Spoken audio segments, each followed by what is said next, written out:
da foforo brawe fo akwa mu kasa na church roma utumenti amen and message am word ma on ma to the say the antichrist is already here, and I said the antichrist has come. Amen. Antichrist no or ha na one ye nete samri e wo wiase. So be very careful of the antichrist. Shall we ye our antichrist our baby asem. And now so we said the wiase ne kika kwanyo obi na beka akiro say antichrist ye dey baba ye ka antichrist on wan me pa cho enye ni pa bia nanim ohun a beben ye dey etwitwe ne ti empo wa wote ase no so ma ho kwan ya na se kwan be do mu a wo obetima be antichrist e di ama generation na iwo mu obi ti asole bi mu wa ma no kwan no ama nkonkra antrane mu na kwan ketu be dan ho a antichrist ho betima ide abo awura eye nipa bi a oye ade a etia onyankopon mra ene ne nsemi na ono ne friend antichrist doctrine ananche kire biara enyina Kristo su biara no eye doctrine of antichrist onipa woni Kristo asem no nye adwen ana won fa nyame asem nya adwuma na enema bia obeye bia ne nyame asem bu abira no eye antichrist amen etebe person mo hunu nipa kwa me kana asem yan ko Matthew chapter 24 me be so follow ye said be ya obete de kana asem Matthew 24 verse 1 down kan yenko asepan said Matthew twiremai osesan eti aduenu na chichemu aye ba akode aha kai atifi asem se Yesu hye asori fie se ye hunkom aha ose aha na Yesu free asori fie ho a ose Yesu free asori fie ho no a ore kro no a okọ no na hyiafo no ba ne nchen na hyiafo no e ba ne nchen se ore be kire no asori fie amo ba be kire no asori fie no aha aban no kai na okakye won se en wakakye omo se munhuru ye no nokre be se mo se ori nya obo a esibo so wo asori dan kakraka na esi wona mu de mani abere a ene obi kwa asori age so check asori dan na ansa no wakọ no ori nwie ngufu wo se bedumle bi asori dan ba akukura mponi wa anwea kura ye hunu wasase ne so obedwiri ni nyina ye den agufom ka ne yenko otengo be poso no aha na siafo ne ba ne ene na siafo ne ba ne chei afọ ba bi be kan se e o ba bia na Yesu tie no ka kire ye da be na yenum be da be na sansa nkyere we nyina ebesie na ede ne be ye wo ba ne wiase na sa wo ba be ba ede be ne be the science na Yesu buase won ena Yesu ka kire de se monhwe mu ye na obi ana adam na antichrist bi bepie monhwe mu ye esan se kofo bi bebe wiase na on be da nipa bibiri it be very careful sam na ye jami wote wa so mu je nkyerechire papa emo obi mfa nhyemhunu ena adaw emfiri adom na se san say so many people will come to deceive you kan yenko na nipa bebre edimidin be ba be ka se me pa to ka se nipa kakra bi enti ensole ne de be koso adoso because antichrist ono so o expanded to compete the righteous churches atene asafo no omo hu se so omo anye biribia akra no be kwa kodi awade afa enti an antichrist so agent no must spread it. So every day bia you see asore dan foforo me pacho first no nanka wuta ehunu akonfo signboard na ye nta ehunu bi and obia de nipo bia to abe dey abe shekut amen because all the pobia ni kujina wa in this 21st century no nipa no woma so they have to modernize themselves no they ba sorry there that is the antichrist no pe assembly jina assemkro ya ne bible assembly ya dane no this is samadwe kan yenko mene Kristo no o se da bebre be ba be kase mene Kristo and so for be to be friend no say we Jesus see so for be to be kase we Yesu ebele bia ba Christ obi kura ka say see wa kwehia no kokwase so many people will come in his name to deceive you Kan yenko. Na wabedada nipa pii. Na oso obedada nipa bebre wan kase nipa ketua bi. Eti edrum la eyese atenefo man mmoni da ho. Was antichrist wie nipa. O wie nipa. Said the be odi omo be kwa amanu kurom. Kan yenko.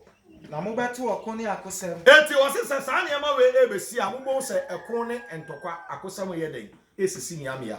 Mo hwea na makoma entu. Yesi amene o kase kokko bi so o mase sabo so de ye braste nkofo. Koleba no sesi na akore. Omo patanto kwa ye kum nipa gu se nkrane. Hallelujah. Prophecy no bia wo de ne de ebesi. Gana wo ne de ono so ne de yesi no no. Ba bi wo so ekom na ye den. Aba. Obi nkra mpa yi e na wo sori anopa wa twatin. Wa we pa no wa betena wo se nyame nya hwema o. Obi nso atechem nso no no. Great farming esi woni kurom because these are the signs of the end time. To show Antichrist in the India. Sanya ma we na bi sisi. Tani enko. Efri se. Etwase eba. Na so na we ye no nya ndu. Enso sam na ne kwa no se we kwa ye asase kan. Na oman be sori oman so. Sam we kwa mo se emu aye de no se we kwa de light ebedu mebi. Emu be de nkra chen ne. Kan enko. Na oman be sori oman so. Ebe kakra ka Ghana fo obo se ya sori ne de tia Egypt. Egypt fo nyina no ma sori tia Kodivu na ofi se sa de we kosi ade ne beba. Yan kunkum ye ho. Eti sa de we yan sia. Yan jin kom san nye den. Entum kai. Ahenie ni ahenie. Eti no bo sa ahenie bi ni ahenie bi ye den. Edi asie because of tumi ani panenya. Obi a person wo gina ni tumi so no challenge the other one. Ni atoto ye hunuro. Na ebi bo pa. Ni ekunkum bi. Hallelujah. Sa nya ma we nyina ya ade a ekoso. And these are some of the signs of the coming of Antichrist. Kan yenko. Na ekom ne asase wo so be. Ose ekom ne asase wo so be si miamia. Na yenu mu nyina ne awokoya. Etiane o wa abete yesi asase bia pai nipa bebra kohye. Na nipa nyina amempre kope. Hallelujah. Ose we ya awokoya fiti ase. This is just the beginning of the tribulations. When eyo oya no asase eyo comedies. We yanketwa. Ya no odin na nkasa na nkwamu ye den. Eba. Kai ena obeyi mama ahunye hia. Ebedu mle bi no na o ma fa nyame no. Oso obeyi mama ahunye hia. Na wakumo. Na obekunkum bebre tie na obi abe wa adwen se o ka ne kra asem ne ekun ato akone. Na medinti Na na oso fo bi sori wo kenye tie na o ka nyame asem ye tie aso wu. E kwa ofa aso wu ye na yesi ase emia no. Obi abe prem ne. Obi antime nche ne tie wu ye. Because no osori a no obo asofo a omo fa nyame akwa anya den. Enye adwuma. Na yeso wo ye be mia wakun. Eti obi bia wo be na adwen so o ka ne kra asem no. Because we are in the era of the Antichrist, you be quiet at work. It's a man ne one of my training for Safono, Uncle Mosas, who no mean diverted. Because they fear to say the truth. We saw a kind of crap. I heard the name Quabering. Ebi Castle, Kanye Uncle. Na medinti. I see a name Christo na ya fan in tea. Amai nyina betamo. Amai bebre every time. Na eno na ebeto nipa bebre sinti. Says I am an statistics here, ever 2 nipa bebre sinti. Na obeyi won ho ama. Na obeyi yo mo hwan den ama kan. Na wa tentan won ho. Eno na ekoso no. Na opa ba bi otan wo pa ya asori fie. Na difo atrofo asofo ye too envious. Adise won so ni nya bi akọbọ CBS wo be sori eti asisi e. Baye ohunfin. Etu ose e ba sa no be yi omo ho ama. O be tentan omo ho. Kan yenko. Na difo atrofo bebre be so. Ha, Antichrist no, obe raising kofu bebre aba. Na wa bedada ni pe. So many false prophets will arise. Hey. I didn't tell akwa so that some come say. Hey, come say tell akwa so. Oso obe dada nipa bebre. Kai. Na oze na enam se Eh. Amumu ya be dosu nti. Samuel boni be dosu because Samuel boni adosu wo wiase. E no bi ye ni wi aboni kra won fa ho. Wo mu dudu na ara. Eni ti no bu otimi a wo ne ba no wo ku ne ba no de adi sika duro. Enam se mumu yo be dosu nti. Ebe ma bebre do anu be dwo eti ene nkwa asori fi a obekọ ne why empty because they say gidie na ekura onyame ma na ide atofom enam yema esisi nti. Kan Na de obegina mu akodura wi. Aha na ya me de wasina de obetimi agina eti awiemre mu na nye ni pa nyina na Kristo betimi age omo in the end time no. o se di obetimi agina wan ka se dodo na e ba ayo wa obetimi a survive we gire mu akopem awie no kan ono na obeje no sa ni pa no obeje no etu omo ye competition bi a wa obetimi agire mu akopem awie no na be fa crown ente sa ukwa competition na wan nyina mu akopem awie ya obelusu today I make say the beginning of your Christian life does not matter, but the way you end it. What started Christianity now? We a baby. So the podcast in the near motor for after I am paying for no. Ugu so in the corner. What man you when you mean one cobacco? I'm a young see on your memoir. I don't just say I'm so maybe you play you. To be started, but and now we're now on your day. Assassin over solid be an emphasis and not the here. Now so betting ye jillo my copy no. I want the main point. It will read Bible more. Yankopon on time recognize or more up and down. As was smell ready as one son. What a matter. But you are serious no a common dino. Oh, was a cow, or nisi cow. No matter the situation, but cannot in a menace. Can you go? Now Obeka ahini no asem. What's Obeka ahini no asem pastor the abribi also there would not crown now preaching no. Ebi so na baby preach or baby kind. Wiase nyina de adi amnaman adanse. Eti yesu wansa meko ba bia. Na oba wan kase wan tere ho asem. Kan.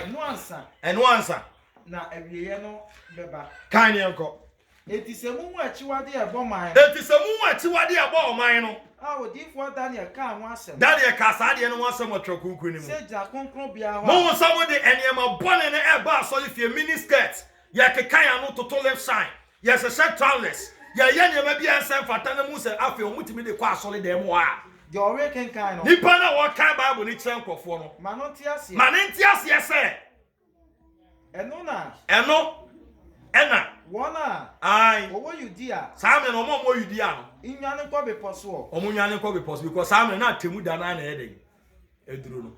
De owo identity no. Manon san na chi mefa ne ntoma. Kan. Mefa bibi biara emfiri ni dan. Eti your person o che on say. Tell me woman no. Ensa say antichrist nyuma be do so nti no. E dey was say bebre be den. E beba. Saame mu ne wo no. They will come and deceive many. Hallelujah. What's the one baba be deceive with the bebre? Kan yanko. Na de wo nwura mu so nsan na chi mefa ne ntoma. Koso na kai. Na wona wo fa afuro ni wona o manofo na ni. Sa dan de omo wonyem ne de omo problem pa kai.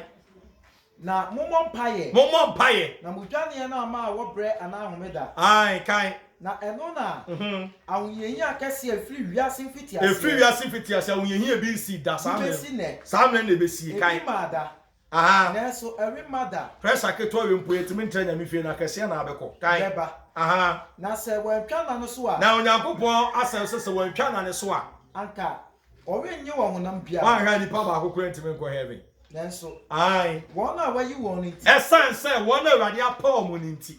Obetwa na no so. Eni to betwa na nti nyankopon pentem ayden asan. Ko amantam wo se ye empo atene fo ma no mo yira. Obetini kura Bible ni mu a kodula wubi. Wo sa fe nkase ni mia no a e waja ato. Asofo bebere sha ase no mo di asendia no to mo ko ne bebere ja asendia na to fo. Bible says so we person di bachi a on pa no wachi no anya dan. On fa na asendia ento na. But because of the antichrist our baby asinti bebere di asendia na ide atofo. Kristo ni pa okopa adwuma. Man manager say na wa na adwuma no me mfa ma o. Where situation na wa around no no wa hwa asendia no wa hwa adwuma no no wa da asendia na to. What the nipa di ama. Enipa bebere adani asendia na to because the antichrist is deceiving many.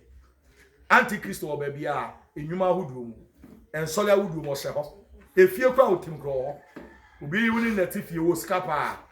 Oh baba ene ho ya me fe. Aso ma me nke betimi ankafa akra na ma me na nka. Me ne ntra na me mmoa wo. When say Bible so kasetia authority. But ena wa ho ntireti. Otime di akra na ye de. Ema. O ja senia na ye de. Ato ama antichrist edisibu no. Etia wo mre bi mu a. Eye se wo bi wani ye because antichrist no wo ba dia. Hallelujah. It will be that so no tie church so was media me kwa so papa na we hefa. Obekwa kosi antichrist ye dey. Oh. Afisa me na person obaba na we ti kwan ye dey. Yes. Antichrist opentama sel. Eti ba bia no krasem won person obetena ho. E kom be fa so obedada. Oh mo se miniskirt anya hwe. O dress ya na o keka wano a. Nipa bebreti ase yesa ase kasafa e ka ne se etiwade ye ho. Ato na bebre da so ye. Bebre da so ye. Eti anya me nwa se o si bebre no be from aba so dem aso kakra bi do be yi o. O ti akwa. Emre no so na bo so o te da mu kwa. To so fo bu a wan kan kire o. Itwia no ni ase miniskirt okwa no akwata so fo no abie na nam.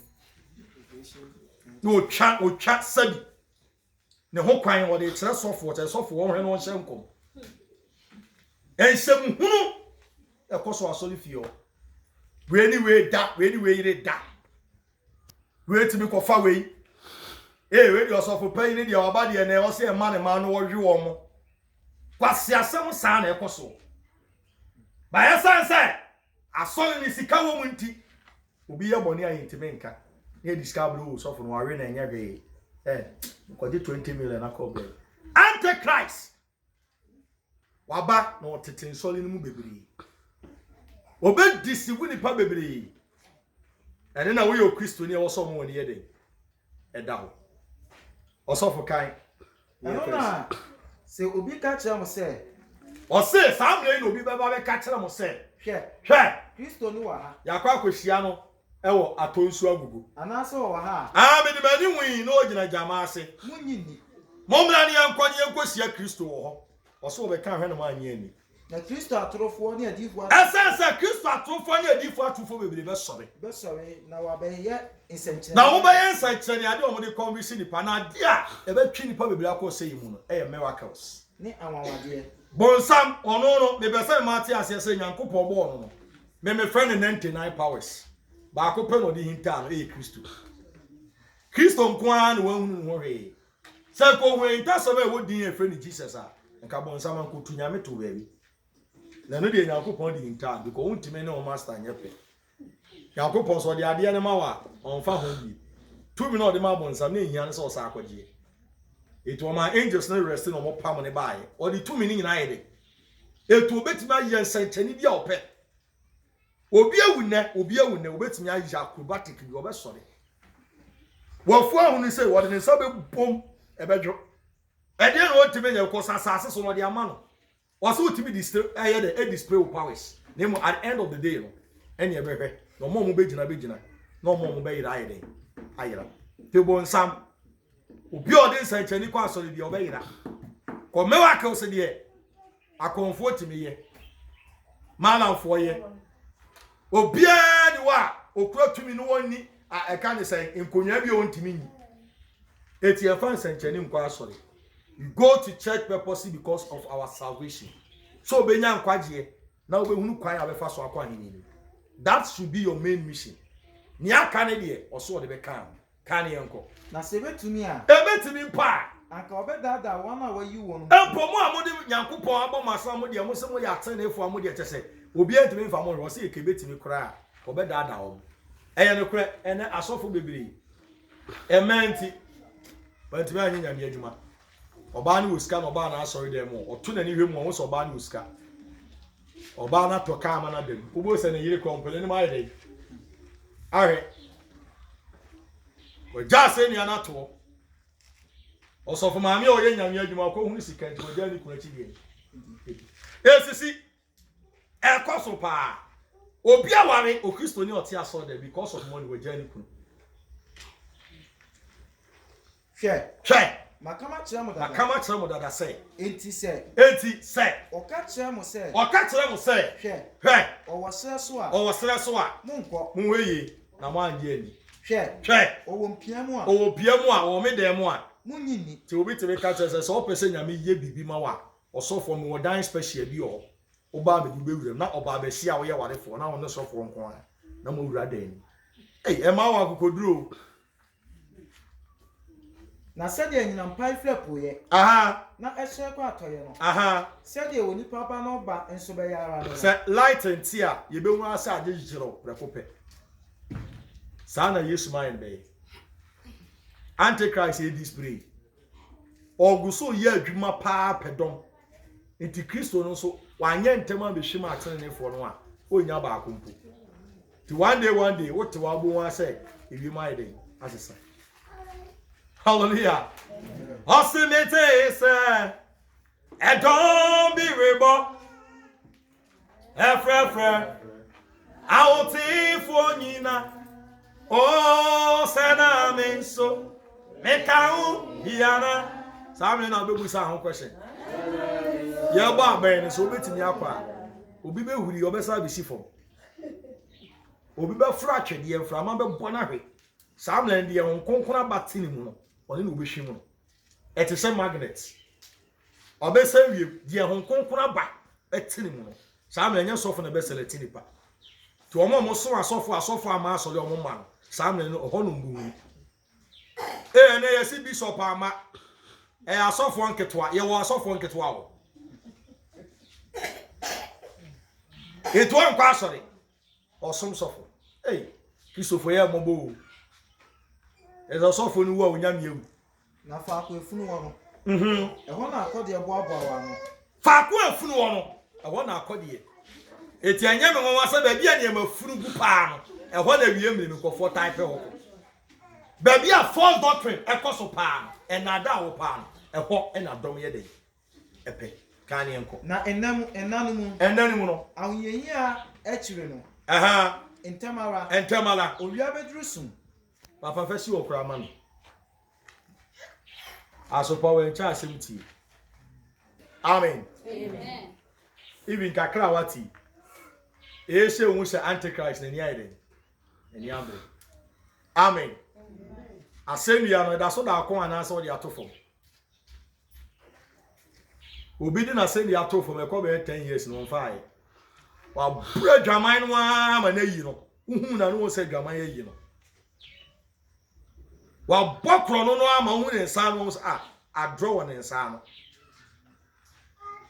ene ma yen san fata ene ekoso wasori fi antichrist yi ni hodi ti so anwo ani ana ho na wa ntira onyame na ase a wani be ba so no wa daada no wa ede wa hwim na strategy se wo use se wo hwim wa woni so be sa ko ti no wa ede no wa kum woni quotation se twase wu na wu achi atemu na ede etu wo hwim wa no wa ede no wa kum mu wani na e wa wie mre ma wani na essence antichrist o ma doso e wa sasi so na obekro mu die mu awade mu na watanya ne nwuna se a awade be yi ne ho die ide a kirew na dedi akire no wo hu Nyankopon ne munya we e na me ka to e na anopai ogwa amaniti amen shalom.